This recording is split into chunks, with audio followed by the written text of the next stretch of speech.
সকলকে অভিনন্দন জ্ঞাপন করি। আমার ইউটিউবে ভিডিও ডাউনলোডের ইতিহাসে আমি মনে করি আজকের ভিডিও দ্য বেস্ট। শুধু বেস্ট নয়, আমার মনে করি যে দেশের গৌরব, দেশের ভাবনা এবং তোমাদের দেশের প্রতি দেশত্ববোধ সব কিছু মিলিয়ে আজকের এই আলোচনা অমর রাহে। শুধু ভারতবর্ষ নয়, আমার মনে হয় পৃথিবীর ইতিহাসে ওয়ান অফ দ্য বেস্ট খেতাব, অসামরিক খেতাব, তার নাম হচ্ছে ভারতরত্ন। আমরা জানি ভারতের প্রতিটি মানুষ ভারতরত্ন, কিন্তু তার মধ্যে আজকে আমি যাকে দেখতে পাচ্ছি সামনে, সেও ভারতরত্ন। কারণ ভারতের জন্য সকলের হৃদয় কেঁদে ওঠে, সকলের হৃদয় গর্বে ভরে ওঠে।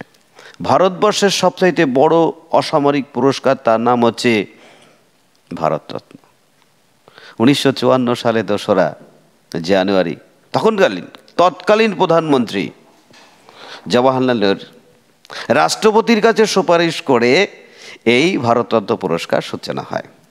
এবং প্রথম যিনি ভারতরত্ন পেয়েছিলেন তার জন্য 3 জন, একজন চক্রবর্তী রাজা গোপালাচারী, আর একজন সিভি রমন, আর একজন আছে দার্শনিক, যার জন্মদিনকে আমরা শিক্ষক দিবস পালন করি, সর্বপল্লী রাধাকৃষ্ণন। আমরা এই পুরস্কারের ক্ষেত্রে অনেক কিছু জানি, অনেক কিছু ভাবি। প্রথম ভারতবর্ষে এই পুরস্কারের ক্ষেত্রে আমরা দেখলাম সর্বকনিষ্ঠ হিসাবে কে পেল, আবার সে পেল কে? ক্রীড়া জগতে মাত্র 40 বছর বয়সে শচীন তেন্ডুলকর। এবং সবচেয়ে বেশি বয়সে যিনি পেয়েছেন তিনি হচ্ছেন ধন্দকেশব কারভে। তিনি তার 100তম জন্মদিনে, এর জন্য বিরাট বড় একটা অনুষ্ঠানও হয়েছিল, এবং তিনি ভারতরত্ন পেয়েছিলেন। প্রথম বিদেশি হিসেবে ভারতরত্ন কে পেলেন? প্রথম বিদেশি হিসেবে ভারতরত্ন পেয়েছিলেন মাদার টেরেসা। অবশ্য আমরা একটু দেরিতে চিনেছি, তাই জন্য অনেক সমালোচনা হয়েছিল। তিনি 1979-তে পেলেন নোবেল প্রাইজ, আর 1980-তে তিনি পেলেন ভারতরত্ন। কিন্তু এই ভারতরত্ন 80-তে পেলেন, কিন্তু তার আগে 77, 78, 79, 80 পর্যন্ত কিন্তু বন্ধ ছিল। কেন? কি তখন জনতা সরকার মনে করতো কোনো খেতাব মানুষকে দেওয়া উচিত হবে না, তাই মোরারজি দেশাই এটা বন্ধ রেখেছিলেন। এরপরে আমরা সেই ঐতিহাসিক ক্ষণে চলে যাব। 1992 সালে ঘোষণা হলো মরণোত্তর। অবশ্য তার আগে মরণোত্তর হিসাবে প্রথম পেয়েছিলেন লাল বাহাদুর শাস্ত্রী। প্রথম মরণোত্তর হিসাবে পেয়েছিলেন লাল বাহাদুর শাস্ত্রী 1966-তে। কিন্তু আমাদের মাথায় রাখতে হবে 1992টা কেন আসলো। বলছে 1992 সালে প্রথম নেতাজিকে মরণোত্তর পুরস্কার দেওয়ার কথা ঘোষণা করা হলো, কিন্তু তার ফ্যামিলি মেনে নিলেন না। কারণ নেতাজি কাহা হ্যায় কিধার হ্যায় আভি তক পাতা নেই। তিনি মরেছেন না, তিনি মরেননি, তিনি আভি জিন্দা হ্যায় দিল মে। যেহেতু তার মরণের কোনো ইতিহাস হয়নি, তাই তার পরিবার নিতে অস্বীকার করায় 1997 সালে সেটা সুপ্রিম কোর্টের রায় অনুসারে পোস্টপন্ড হয়ে যায়, বাতিল হয়ে যায়। প্রথম মহিলা কে পান, এটা একটা ভেরি ভেরি ইম্পর্টেন্ট। প্রথম মহিলা পান ভারতের লৌহ মানবী, যার বাবা এটা তৈরি করেছিলেন, তার নাম হচ্ছে প্রধানমন্ত্রী ইন্দিরা গান্ধী। তিনি এটা পেয়েছিলেন 71 সালে। প্রথম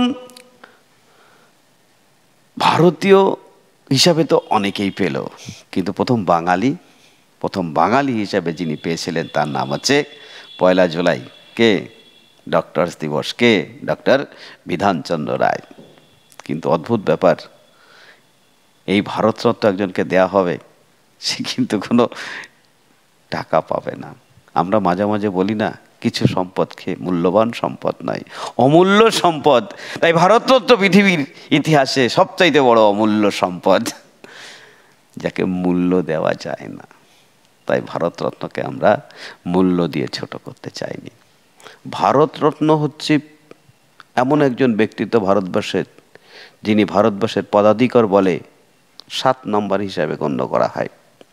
আমরা জানি পরপর নম্বরগুলি যদি কন্টিনিউয়াসলি জানি, তাহলে রাষ্ট্রপতি, উপরাষ্ট্রপতি থেকে শুরু করে প্রধানমন্ত্রী থেকে শুরু করে প্রধান বিচারপতি, সেই হিসাবে 7 নম্বরে আমরা কাউন্ট করি। আমরা এই পদক পাওয়ার পরেও কিন্তু একটা জিনিস মাথায় রাখতে হবে, সেটা হচ্ছে এই পদকের জন্য কোনোভাবে কোনো পদ্ধতিতে কিন্তু আমি এর সঙ্গে 18 এক ধারা অনুসারে এখানে কিন্তু আমি কোনো প্রত্যয় বা কি বা উপসর্গ অনুসর্গ যোগ করতে পারবো না।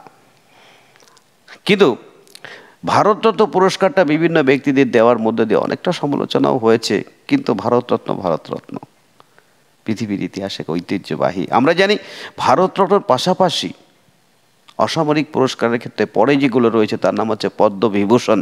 কিন্তু পদ্মবিভূষণটা আমরা কি করলাম, পদ্মবিভূষণটা 1955 সালে, কথা বললাম 1955 সালে এটা 3টি ভাগে ডিভাইডেড করা হয়, এবং এই 3টি ভাগের মধ্যে কি হয়, পদ্মবিভূষণ, পদ্মভূষণ অ্যান্ড পদ্মশ্রী।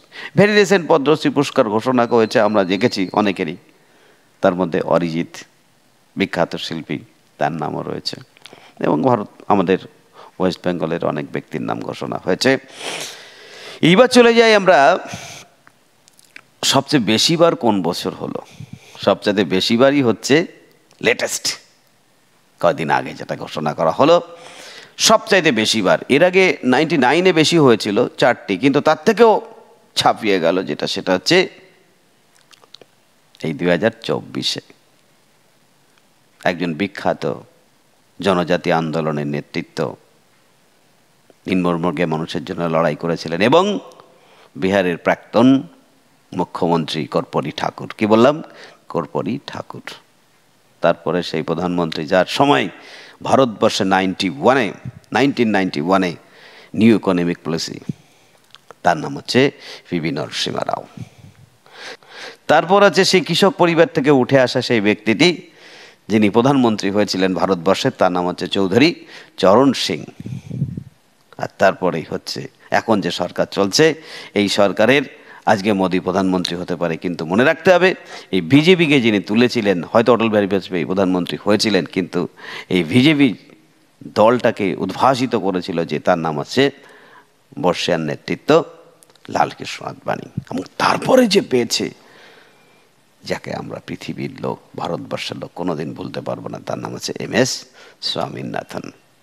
এখন মনে রাখা দরকার সেটা হচ্ছে ভারতবর্ষের এই পুরস্কারটা কিভাবে তৈরি হয়েছিল। এটার ডিজাইন করেছিলেন বিখ্যাত চিত্রকর নন্দলাল বসু। কি দিয়ে তৈরি না, পিপল পাতা এবং কি পাতার আকৃতি, ব্রোঞ্জ দিয়ে তৈরি। ইয়েস, এবং এগুলো সব তৈরি হয় কোথায়, এই যে পদ্মবিভূষণ, ভূষণ, পদ্মশ্রী এবং তৎসহ ভারতরত্ন যে রেপ্লিকাটা তৈরি হয়, সেটা কোথা থেকে তৈরি হয় জানেন, বাংলা আগে, সেটা হচ্ছে কলকাতার আলিপুরের টাকশালে। কতগুলো জিকে জানলাম, আর তা থেকে বেশি জানলাম আমার ভারতবর্ষ সম্বন্ধে। আমার ভারতবর্ষের সর্বোচ্চ পুরস্কার যেটা, তা হচ্ছে ভারতরত্ন। এই ভারতরত্ন সবাই, ভারতরত্ন আপনারা যদি ভারতের জন্য ভালোবেসে নিজের জায়গাটা তৈরি করতে, এর আগে আমি বলেছি যে ভারত তখনই ভালো হবে যদি তোমরা প্রত্যেকে ভালো হও। Thank you everybody. সাবস্ক্রাইব করতে ভুলো না কিন্তু, ভেরি ভেরি ইম্পর্টেন্ট জিকে এর পরের সপ্তাহে দিচ্ছি কারেন্ট অ্যাফেয়ার্সটা। Thank you.